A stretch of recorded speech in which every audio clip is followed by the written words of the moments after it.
Our trip from Miami to Buffalo aboard the Maribel began with a 24-hour run up the Atlantic coast to Jacksonville.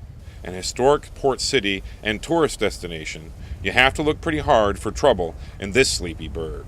But I had found trouble on Google a few weeks before. JEA, Jacksonville Sewer Authority, is stashing huge tanks of volatile hydrogen peroxide in city neighborhoods. The problem?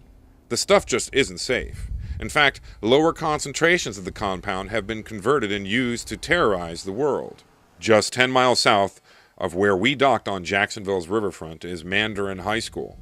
Here, one of 30-plus 3,000-gallon tanks in the city stores 50% hydrogen peroxide solution. The mixture is handy for eliminating odors from the sewage lift station buried below. But after simply adding acetone, drain cleaning fluids, and ice to cool the reaction, suicide bombers killed 52 Londoners in 2005. A similar attack failed just 2 weeks later, and they only used 100 gallons of the stuff. 30 of those suicide bombs could have been made at Mandarin High School. In 2006, a plot to kill thousands of air travelers with hydrogen peroxide bombs was busted up in the UK.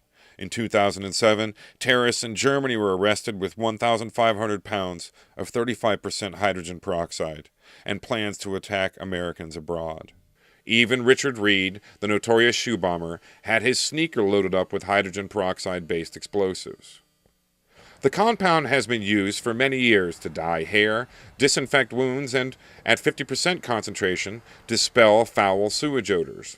But when I knocked on doors around the houses just a few yards away from the huge tank, nobody knew or wanted to talk about the bomb material stored in their backyards.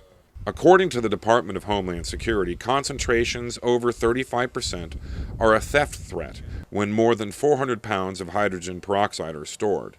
Here, security is entrusted to a $2 lock. JEA needs to do a better job safeguarding these sites for sure.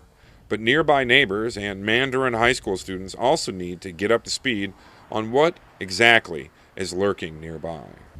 For a reasonable shade of green, this is Michael Caputo in Jacksonville, Florida.